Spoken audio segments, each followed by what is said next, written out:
I was flown to Washington for the first time for interviews, they polygraphed me. They asked me if I'd ever had sex with anyone of the same gender. Well, at that time I hadn't. And so I replied no, but it caused the needle to go up and down quite a bit. But I danced around it and I got hired. And the subject didn't come up again until 6 years later when they essentially arrested me.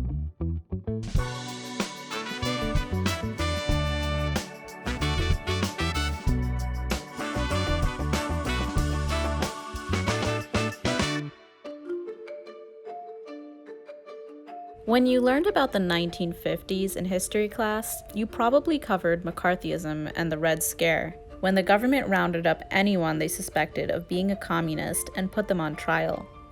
But you might not have learned about the Lavender Scare, when possibly thousands of people were fired from government jobs for being gay. The Lavender Scare was this fear that really permeated American culture in the 1950s during the Cold War, that gay men and lesbians had infiltrated the federal government. It really gets started by Joseph McCarthy and his rhetoric about subversives in the State Department. Communists were not the only people he was concerned about. He was concerned about homosexuals there as well.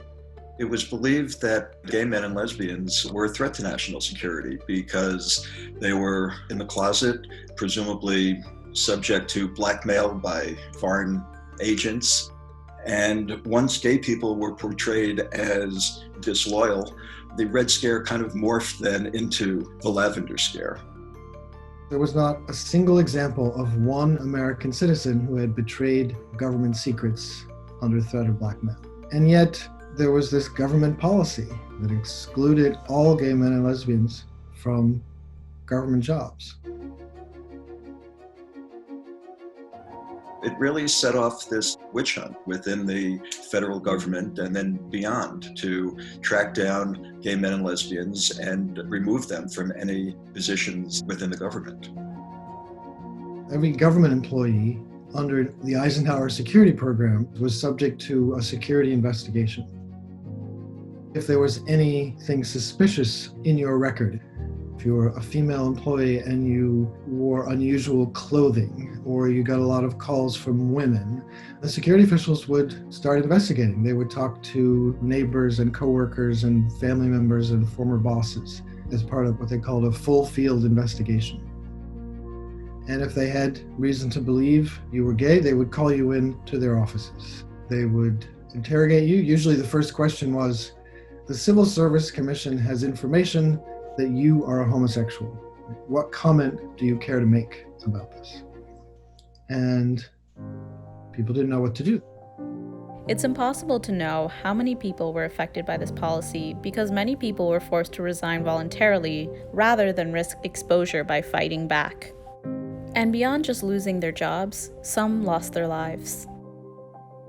I found evidence in the National Archives that a guy named Andrew Ference, he worked in the US Embassy in Paris. It was his dream job. He spoke many languages. He'd gotten into the Foreign Service.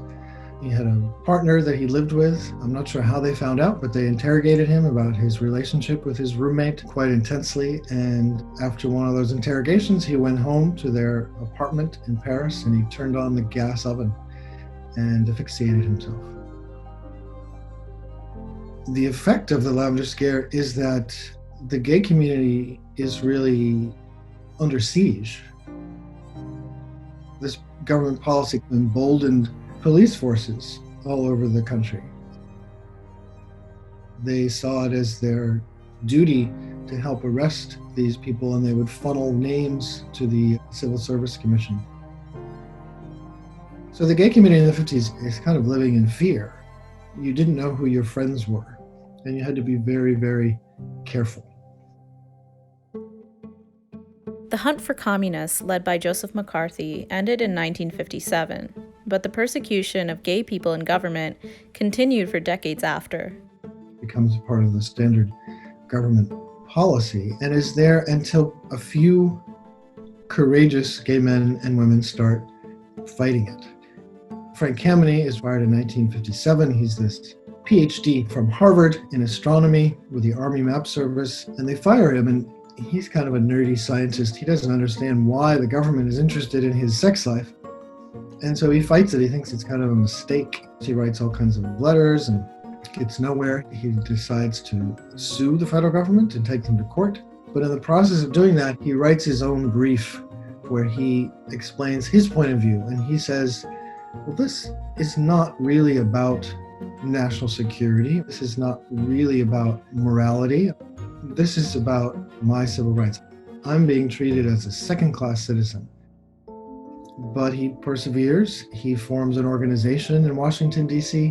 By 1965, they're picketing in front of the White House. The first time, these are openly gay men and lesbians, all claiming they're being treated wrongly by the federal government. And by 1969, they're winning. Federal courts say to the Civil Service Commission, you can't prove a connection between these people's off-duty conduct and their ability to perform their jobs. And so you have to end this policy. The Civil Service Commission changed its policy in 1975, but agencies that required security clearances, like the NSA and FBI, continued to discriminate until President Bill Clinton signed 2 executive orders banning discrimination based on sexual orientation in government employment and the granting of security clearance. So it's not till the 90s that the policy finally ends. And it's because of this activism by gays and lesbians. It's also thanks to this activism that Jamie Shoemaker, a former linguist for the National Security Agency, was able to get his job back after losing it in 1980. They read me my rights and they said, we understand you're leading a gay lifestyle. They removed my badge and they said they would adjudicate the case. They would discuss it at the upper levels and reach some sort of decision. Shoemaker then got in touch with Frank Kameny, who took on his case. It took months of fighting the decision before Shoemaker had a chance of getting his job back, with the condition that he tell his family he was gay. He accepted. All of them responded absolutely positively. They did not know I was gay, but they didn't feel that it altered anything. And very shortly after, I was sitting back at my desk. Even today, as the Senate seems poised to confirm a first openly gay cabinet member, there are still so many examples of discrimination against LGBTQ people. Today, the president made a big announcement affecting the LGBTQ community. The president has made the decision to ban all transgender people from serving in the military. There are thousands of transgender people who currently serve, including in combat conditions. And so to have the president of the United States announce a ban on transgender people serving was devastating, not just to those individuals who are currently serving and those who are looking to serve their country, but also to the military itself. The decision came so abruptly and it created a mass confusion. And because of that confusion, I didn't know what I was going to do. But I persevered to stay in and made sure I was doing my part because I was never going to be a burden just because of who I am.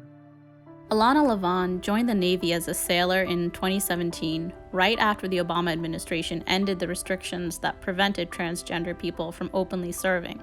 Because she was serving before the ban, she has so far not been personally affected, but says she sees the impact it had on the military as a whole. It was very heartbreaking. I feel like it has majorly lessened our forces. Personally, I have heard, people say, oh, because you're trans and trying to be in the military, you'll be gone because of your surgeries. And yet I have not seen anybody, trans, gay, lesbian, etc., show any reasons of why they could not serve. I do see parallels between the Lavender scare and the transgender military ban. The goal in both of those was to demonize a community. It was to send a message that it's not okay to be who you are. And it was effective because we know that there are a lot of people in military service who haven't been able to be open about their lives and who risked their futures in government service if they were to be out. And it's also true that people's lives were destroyed because of both.